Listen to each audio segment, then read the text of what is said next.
नमस्कार, आपके साथ मैं हूं सुमेरा खान। आज से एक बार फिर हम रोज शाम 5 बजे आपको राजनीति की हर बड़ी खबर दिखाएंगे। आपको ये खबर देखने को मिलेगी। जी हां, आपके साथ मैं हूं समीर अब्बास। चुनावी राज्यों से लेकर देश की सियासत की हर बड़ी खबर 60 सेकंड में होगी आपके सामने। मैं हूं आपके साथ प्रीति रघुनंदन। चुनावी बुलेटिन के बाद शाम 5:20 पर गाजा युद्ध की सबसे बड़ी खबर भी आपको हम बताएंगे। तो बिना वक्त गवाए शुरू करते हैं गारंटी 2024 का मेगा बुलेटिन। सबसे पहले खबर प्रधानमंत्री मोदी की। राजस्थान के डूंगरपुर से पीएम मोदी ने कांग्रेस पर निशाना साधते हुए कहा है कि मोदी की गारंटी कांग्रेस के हर झूठे वादे पर भारी है। पीएम ने कहा कि इस लाल डायरी में गहलोत सरकार की काली सच्चाई है। आज जो लॉकरों से सोने की ईंटें निकल रही हैं, काले कारनामों की लाल डायरी, ये लाल डायरी के जो पन्ने खुल रहे हैं ना, वो कांग्रेस सरकार की लाल डायरी में काली सच्चाई है। ये आप जयपुर में जाकर के मैंने तो कल देखा, मैं तो चौंक गया। अरे भाई, कम से कम इतने बड़े दलित नेता है खड़गे जी, उनकी एक फोटो लगा देते तो तुम्हारी नौकरी नहीं चली जाती। लेकिन सिर्फ एक परिवार की भक्ति, सिर्फ एक परिवार की भक्ति। राजस्थान के भीलवाड़ा से भी पीएम मोदी कांग्रेस पर जमकर बरसे। पीएम ने कहा कि जहां से कांग्रेस की सोच खत्म हो जाती है, वहीं से मोदी की गारंटी शुरू होती है, क्योंकि बीजेपी के इरादे नेक हैं। भारत का, भाजपा का मकसद नेक है, इसलिए आज पूरा देश कह रहा है, पूरा देश कह रहा है, जहां कांग्रेस की सोच खत्म होती है, वहां से मोदी की गारंटी शुरू होती है। कांग्रेस के लोग जब अपने झूठे वादों का पुलिंदा बना रहे थे, उससे पहले ही मोदी ने अपनी गारंटी वाली गाड़ी रवाना कर दी थी। वोटिंग खत्म होने के बाद राजस्थान के गांवों में भी मोदी की गारंटी वाली गाड़ी पहुंचेगी। सरकारी दफ्तर में नहीं, बल्कि आपके मोहल्ले में, आपकी धाणी में, आपके इलाके में आकर गारंटी पूरी की जाएगी। राजस्थान में विधानसभा चुनाव 25 नवंबर को है और प्रचार के लिए अब सिर्फ कल तक का वक्त है। आखिरी दौर में बीजेपी कांग्रेस के दिग्गज ताबड़तोड़ सभाएं कर रहे हैं। ऐसे में मुख्यमंत्री अशोक गहलोत ने एक साथ 200 सीटों को संबोधित करने का नायाब नुस्खा निकाला है। जब प्रचार के आखिरी कुछ घंटे बचे तो गहलोत ने वोटरों से नए अंदाज में अपील की। गहलोत ने कहा, मैं हर जगह नहीं आ सकता, लेकिन समझो कि मैं हर कहीं मौजूद हूँ। सबको आह्वान कर रहा हूँ, कार्यकर्ताओं को भी, जिनके बलबूते पर हम चुनाव जीतते हैं, आम मतदाताओं से भी, जो हमारे माई बाप हैं, वो चाहेंगे तो सरकार बनेगी हमारी। तो मैं सबसे मार्मिक अपील करता हूँ इस बार सरकार रिपीट करने के लिए। आप समझ लीजिए कि मैं खुद ही चुनाव लड़ रहा हूँ आपके वहाँ से। बात गौर करने वाली है, गहलोत साहब 2 बार बोले। आप समझ लीजिए कि मैं खुद ही चुनाव लड़ रहा हूँ आपके वहाँ से। आप स्थानीय स्तर मत देखिएगा कौन चुनाव लड़ रहा है। गहलोत साहब 3 बार बोले। मेरे वक्त में जो कानून पास हुए हैं, मेरे वक्त में जो गारंटी दी गई है, 7 गारंटी हम आगे के लिए दे रहे हैं, उसका बहुत बड़ा इम्पैक्ट है, बहुत बड़ा वेलकम हो रहा है। गहलोत साहब ने गांधी परिवार से किसी का नाम नहीं लिया, अध्यक्ष खड़गे जी का भी जिक्र नहीं किया। सचिन का नाम न आना तो स्वाभाविक भी लगा, लेकिन ये भी नहीं कहा कि ये समझो कि कांग्रेस लड़ रही है, बल्कि 5 बार मैं और मेरे रिपीट करते रहे। चुनाव प्रचार खत्म होने से एक दिन पहले प्रधानमंत्री मोदी ने राजस्थान की जनता को खुला पत्र लिखा है। अपने पत्र में पीएम ने गहलोत सरकार पर कई सवाल उठाए तो लोगों के भविष्य के लिए बीजेपी के प्लान का जिक्र किया है।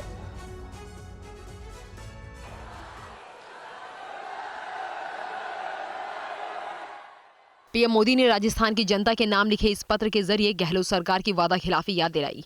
पीएम मोदी ने इस पत्र में लिखा कि कांग्रेस सरकार ने दुर्भाग्य से इन 5 वर्षों में राजस्थान को लाचार कानून व्यवस्था, महिलाओं के खिलाफ बेकाबू अपराध, निरंकुश प्रशासन और हजारों करोड़ का भ्रष्टाचार ही देखने को मिला।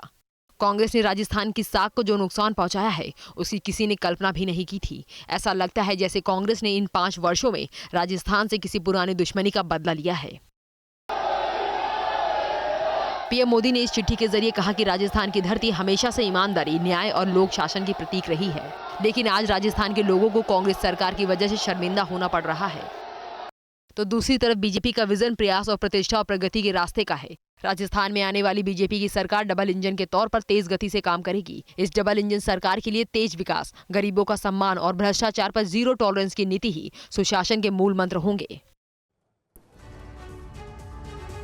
राजस्थान के पाली में गृह मंत्री अमित शाह ने कांग्रेस और गांधी परिवार की तुलना राहु और केतु से की। उन्होंने कहा कि भारत के भविष्य पर जितने भी ग्रहण आए ये गांधी परिवार और कांग्रेस पार्टी के कारण ही आए हैं।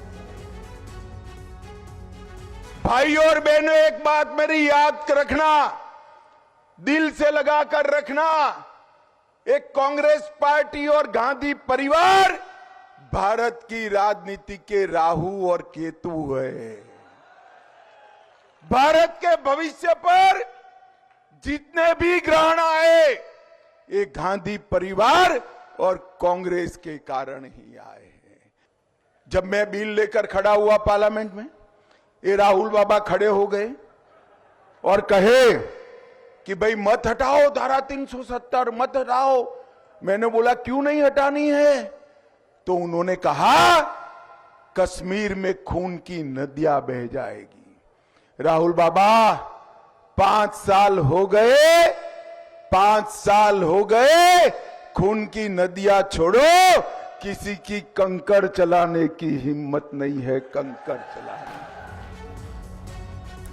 और आज राजस्थान के चुनावी दंगल में रक्षा मंत्री राजनाथ सिंह और यूपी के मुख्यमंत्री योगी आदित्यनाथ ने भी हुंकार भरी। सीएम योगी ने डूंगरपुर में कानून व्यवस्था का मुद्दा उठाया तो उदयपुर में राजनाथ सिंह ने गहलोत सरकार को घेरा।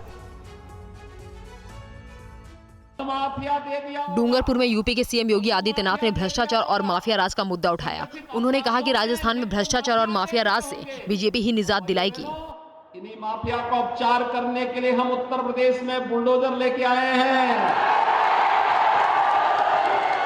डबल इंजन की सरकार इस माफिया का उपचार अच्छी तरह करना जानती है और इसलिए भाइयों बहनों, एक तरफ जनता को सुरक्षा की गारंटी। वहीं उदयपुर की रैली में रक्षा मंत्री राजनाथ सिंह ने कहा कि किसी भी राज्य में विकास की पहली शर्त चुस्त दुरुस्त कानून व्यवस्था है, लेकिन राजस्थान में कोई सुरक्षित नहीं है। उन्होंने कांग्रेस के विकास वाले दावों को खोखला बताया। कोई उंगली उठाकर नहीं कह सकता। और यहाँ पर अशोक गहलोत जी की सरकार आप देख रहे हैं, केंद्र में भी लंबे समय तक आपने कांग्रेस की सरकारों को काम करते हुए देखा है। हर कांग्रेस की सरकार पर कोई न कोई भ्रष्टाचार का गंभीर आरोप लगा है। और राजस्थान के शाहपुर में हुई कांग्रेस की चुनावी रैली में कांग्रेस महासचिव प्रियंका गांधी ने बीजेपी पर जाति और धर्म के नाम पर वोट मांगने का आरोप लगाया। शाहपुर की रैली में प्रियंका गांधी ने कहा कि जाति धर्म के नाम पर वोट मांगने वालों से हिसाब किताब करने का वक्त आ गया है। उन्होंने दावा किया कि राजस्थान की जनता इस बार कांग्रेस सरकार के काम पर मुहर लगाएगी। गहलोत सरकार ने 5 साल में 2 लाख लोगों को रोजगार दिया है। मध्य प्रदेश में भाजपा की सरकार है, आप सोचेंगे कि चलो 1 लाख तो बनाए होंगे, नहीं। 10,000 नहीं, 1,000 नहीं, 3.5 सालों में बहनों और भाइयों मात्र 21 रोजगार दिए हैं उनकी सरकार ने। प्रियंका गांधी ने शाहपुर की चुनावी रैली में सेना की अग्निवीर योजना पर भी सवाल उठाए तो शिक्षा के मुद्दे पर भी केंद्र सरकार को घेरा। अग्निवीर योजना ले आए, वही ट्रेनिंग करो, उतनी ही मेहनत करो, लेकिन तुम्हारी भर्ती सिर्फ 4 सालों के लिए होगी। तो अगर सिर्फ 4 सालों के लिए सैनिक खड़ा होगा, वापस घर आएगा, फिर से वही बेरोजगारी का सामना करेगा, तो उसके मन पे क्या बीतती होगी।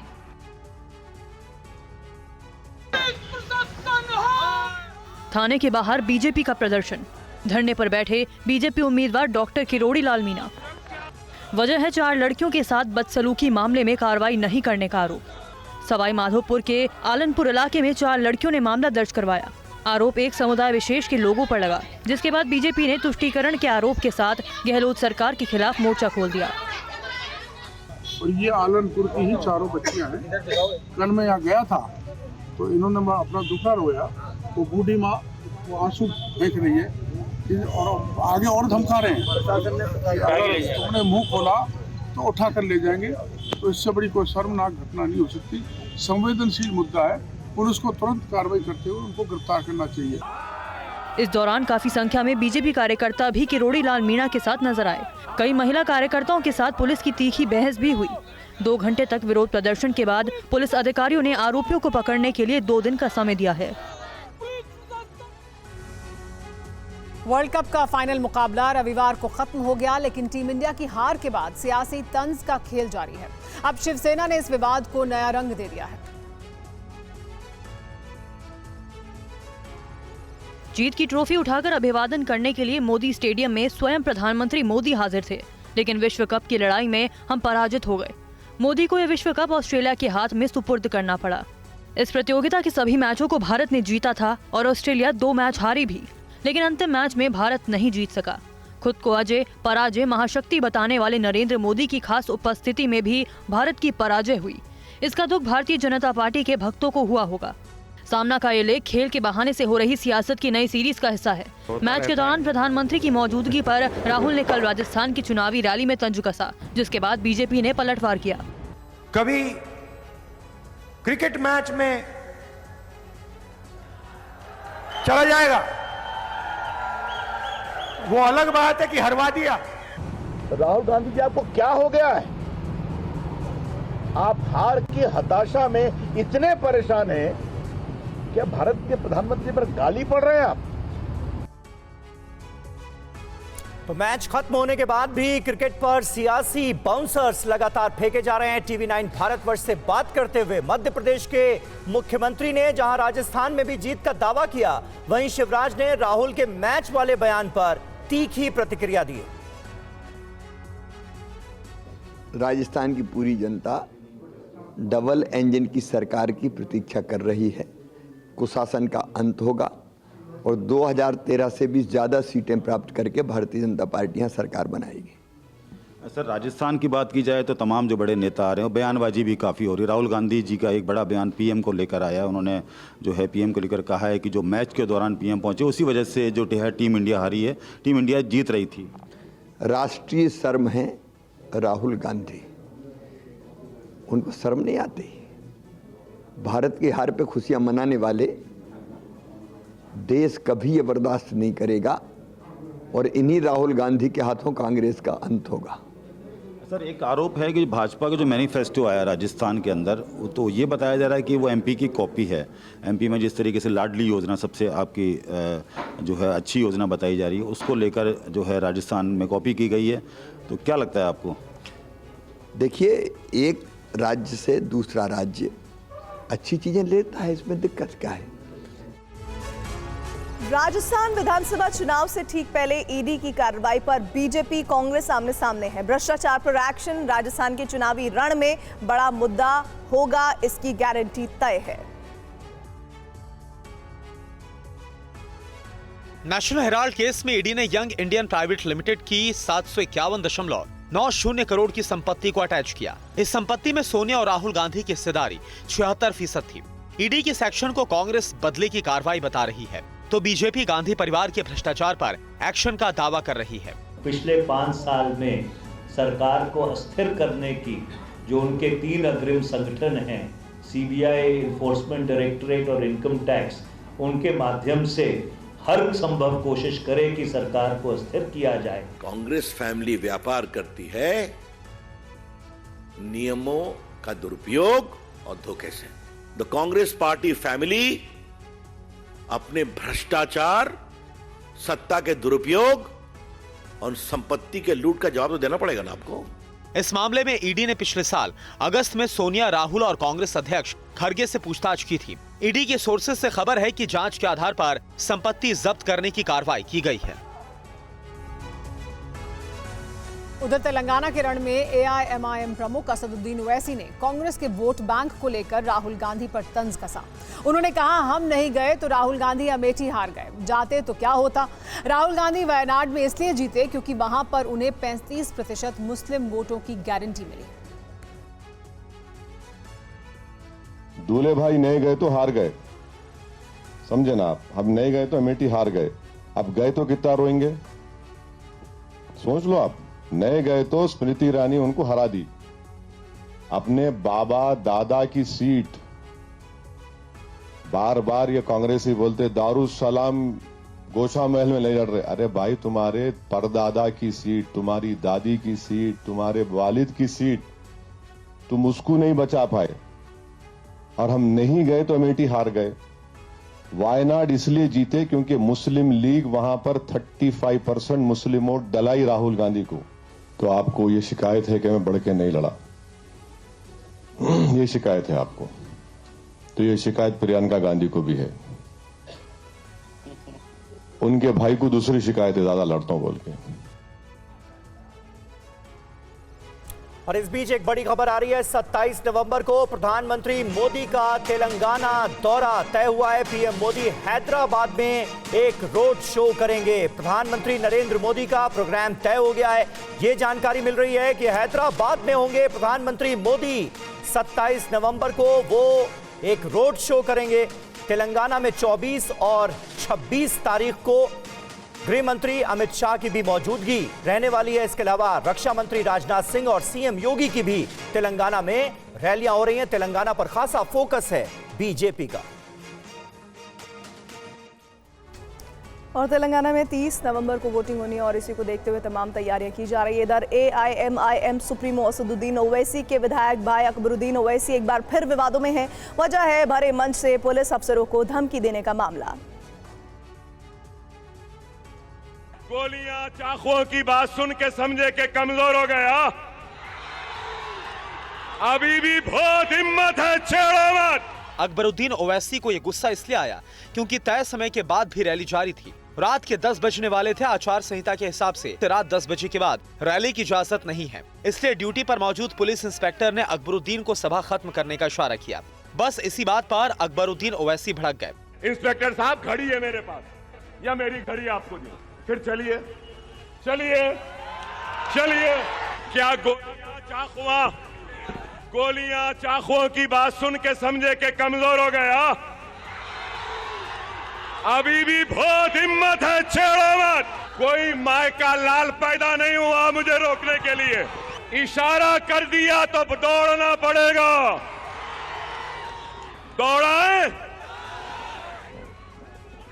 मैं आपसे यही कह रहा हूं, कैसी आते हैं हमारे इत्तेहाद को कमजोर करने के लिए। होशियार रहो। इस वक्त बड़ी खबर आ रही है। राहुल गांधी के खिलाफ चुनाव आयोग में शिकायत दर्ज कराई गई है। कांग्रेस अध्यक्ष खड़गे के खिलाफ भी शिकायत की गई है। बीजेपी ने राहुल और खड़गे के खिलाफ शिकायत दर्ज कराई है। प्रधानमंत्री मोदी पर दिए बयान की शिकायत की गई है कांग्रेस पार्टी अध्यक्ष खड़गे को लेकर और राहुल गांधी को लेकर भी। इस पर और ज्यादा जानकारी के लिए हमारे साथ सुमंत जुड़ गए हैं। सुमंत, क्या कुछ कहा गया इस शिकायत में? बिल्कुल, देखिए, बीजेपी का एक प्रतिनिधि मंडल ने थोड़ी देर पहले ही चुनाव आयोग में शिकायत दर्ज कराई है और शिकायत दर्ज कराने के बाद जो बीजेपी के राष्ट्रीय महासचिव हैं राधा मोहन अग्रवाल, उन्होंने साफ तौर से कहा है कि उन्होंने चुनाव आयोग से कांग्रेस अध्यक्ष मल्लिकार्जुन खड़गे और कांग्रेस नेता राहुल गांधी के खिलाफ शिकायत दर्ज कराई है। जिस तरह से चुनावी सभा में उन्होंने पीएम के लिए अपमानजनक शब्दों का इस्तेमाल किया, उन्हें पनौती कहा, तो लिहाजा उन दोनों के खिलाफ हमने कार्रवाई की मांग की और हमने ये भी अनुरोध किया कि 25 तारीख से पहले चुनाव आयोग इन दोनों के खिलाफ कोई न कोई कार्रवाई जरूर करे। उन्होंने इतना ही नहीं, ये भी आगे कहा कि जिस तरह से जो बातें कही जा रही है कि प्रधानमंत्री के जाने से टीम को हार हुई, तो उन्होंने ये कहा कि जब चंद्रयान 1 की भी असफलता हुई थी तो देश ने देखा था कि किस तरीके से वैज्ञानिकों की प्रधानमंत्री ने हौसला अफजाई की थी। तो ये प्रधानमंत्री का एक तरीका रहा है कि वो हमेशा हार हो या जीत हो, वो इस भावना से ऊपर उठकर खिलाड़ियों भी कराई गई है और तुरंत कार्रवाई की मांग भी की गई है चुनाव आयोग से। और राजस्थान से जेपी नड्डा का सीएम गहलोत पर बड़ा हमला। गहलोत ने भ्रष्टाचार को बढ़ावा दिया, ये कहा जेपी नड्डा ने। महिलाओं पर अत्याचार में राजस्थान नंबर 1 है, ये कहकर घेरने की कोशिश की गई है बीजेपी अध्यक्ष की तरफ से। अशोक गहलोत जी ने 5 सालों में इस प्रदेश को ग्रहण लगा दिया। और वो ग्रहण उतारने का दिन है 25 तारीख। आप बताओ, अशोक गहलोत ने ग्रहण लगाया कि नहीं लगाया?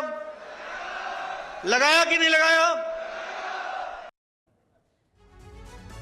और इधर बिहार को विशेष राज्य का दर्जा देने का मुद्दा एक बार फिर गर्म हो गया है। मुख्यमंत्री नीतीश कुमार ने केंद्र सरकार से मांग की है कि बिहार को विशेष राज्य का दर्जा जल्द दिया जाए, जिससे सूबे का विकास हो सके। विशेष राज्य के दर्जे की मांग को लेकर नीतीश कुमार ने सोशल मीडिया पर लंबा चौड़ा पोस्ट लिखा। अपने पोस्ट में नीतीश ने कहा कि बिहार का विकास अगले 5 सालों में हो जाएगा अगर केंद्र सरकार विशेष राज्य का दर्जा दे दे। नीतीश ने कहा, बिहार के विकास का खाका तैयार किया गया है, जिसके लिए कई योजनाएं बनाई गई हैं। इन योजनाओं को लागू करने के लिए लगभग 2,50,000 करोड़ रुपए की जरूरत होगी। यदि केंद्र सरकार से बिहार को विशेष राज्य का दर्जा मिल जाए तो इस काम को बहुत कम समय में पूरा कर लिया जाएगा। नीतीश ने कहा कि बिहार को विशेष राज्य का दर्जा देने की मांग 2010 से की जा रही है, लेकिन अभी तक केंद्र की किसी सरकार ने बिहार की मांग नहीं सुनी। उधर नीतीश सरकार पर बिहार बीजेपी अध्यक्ष सम्राट चौधरी ने फिर से हमला बोला। सम्राट चौधरी ने कहा कि नीतीश बाबू, बिहार के 2,61,000 करोड़ रुपए के बजट में आपकी हिस्सेदारी केवल 32,000 करोड़ रुपए की है। बाकी 2,29,000 करोड़ रुपए नरेंद्र मोदी के नेतृत्व में केंद्र सरकार देती है। नीतीश बाबू, आपके गद्दी पर रहते हुए तो बिहार का विकास संभव नहीं है। दरअसल बिहार में जाति जनगणना की रिपोर्ट जारी होने के बाद नीतीश सरकार लगातार विपक्ष के निशाने पर है। और अब उत्तर प्रदेश से वो खबर जिस पर 2024 के चुनाव में भी सियासत की पूरी गारंटी है। हलाल सर्टिफिकेट विवाद में एसटीएफ बड़े एक्शन की तैयारी में है। मुख्यमंत्री योगी आदित्यनाथ की सख्ती के बाद यूपी में हलाल सर्टिफिकेशन के धंधे पर कार्रवाई शुरू हो गई है। सरकार ऐसे सर्टिफिकेशन से जुड़े उत्पादों पर प्रतिबंध लगा सकती है। ऐसी कंपनियां डेयरी, कपड़ा, चीनी, मसाले, साबुन और नमकीन जैसे उत्पादों को भी सर्टिफाइड करके बेच रही थी। इन कंपनियों के पास किसी उत्पाद को प्रमाण पत्र देने का कोई अधिकार नहीं है। खबर है कि एसटीएफ बड़े एक्शन की तैयारी में है। ऐसी 9 कंपनियों के खिलाफ लखनऊ के थाने में एफआईआर दर्ज की गई है। हलाल सर्टिफिकेशन को लेकर योगी सरकार जल्द ही कड़े नियम बना सकती है। आशंका ये भी है इस अवैध कमाई से आतंकवादी संगठनों और राष्ट्र विरोधी गतिविधियों को फंडिंग की जा रही हो। ऐसे में सर्टिफिकेशन से जुड़े संगठनों के खिलाफ यूपीए के तहत भी कार्रवाई हो सकती है। जो लोग ये सर्टिफिकेट बांट रहे हैं और जो इसके समर्थक हैं और टीवी डिबेट पर जो चिल्ला रहे हैं हलाल के समर्थन में, ये राष्ट्रद्रोही हैं। एनएसए के तहत इनके ऊपर कार्रवाई की जरूरत है। बता दें कि भारत में कोई भी सरकार संस्था इस तरह का सर्टिफिकेशन जारी नहीं करती है। खान पान के उत्पादों की गुणवत्ता के प्रमाण पत्र के लिए एफएसएसआई और आईएसआई जैसी संस्थाओं को अधिकार दिए गए हैं। और इस बीच एक अहम खबर, मायावती ने कांग्रेस पर बड़ा हमला बोला है। कांग्रेस को बताया है दलित विरोधी पार्टी। तेलंगाना की रैली में मायावती ने कांग्रेस पार्टी पर हमला बोला। वो कांग्रेस पार्टी पर हमलावर नजर आई, ये कहते हुए कि कांग्रेस पार्टी दलित विरोधी पार्टी है। इससे इन वर्गों के प्रति इस पार्टी की हीन व जातिवादी मानसिकता साफ झलकती है, जिसने फिर इनके कारवां को आगे बढ़ाने वाले व हर मामले में समर्पित व्यक्तित्व मान्यवर श्री कांशीराम जी के देहांत होने पर केंद्र में रही इसी कांग्रेस पार्टी की सरकार के चलते इनके सम्मान में एक दिन का भी राष्ट्रीय शोक कांग्रेस पार्टी की सरकार ने घोषित नहीं किया था, जबकि उस समय केंद्र में कांग्रेस पार्टी पावर में थी। पतंजलि के आयुर्वेद विज्ञापनों पर सुप्रीम कोर्ट की टिप्पणी के बाद आज बाबा रामदेव और आचार्य बालकृष्ण ने प्रेस कॉन्फ्रेंस की और तथ्यों के साथ पतंजलि का पक्ष रखा। बाबा रामदेव और आचार्य बालकृष्ण जब मीडिया के सामने आए तो उन्होंने आरोप लगाया कि पतंजलि के खिलाफ पिछले 5 साल से प्रोपेगेंडा चलाया जा रहा है। मीडिया के हजारों साइट्स में एक खबर को वायरल किया जा रहा है कि सुप्रीम कोर्ट ने पतंजलि को फटकार लगाई कि झूठा प्रोपेगेंडा करोगे तो करोड़ों रुपए का जुर्माना लगेगा। हम सुप्रीम कोर्ट का, देश के कानून का, देश के संविधान का आदर करते हैं, लेकिन झूठा प्रोपेगंडा प्रचार हम नहीं कर रहे। डॉक्टरों के एक ऐसे गिरोह ने, एक ऐसे गैंग ने, एक ऐसी संस्था बना रखी है, वो प्रोपेगंडा करते रहते हैं योग के खिलाफ, आयुर्वेद के खिलाफ, नेचुरोपैथी के खिलाफ। बाबा रामदेव ने कहा कि अगर वो गलत हैं तो 1000 करोड़ रुपए के जुर्माने के लिए भी तैयार हैं।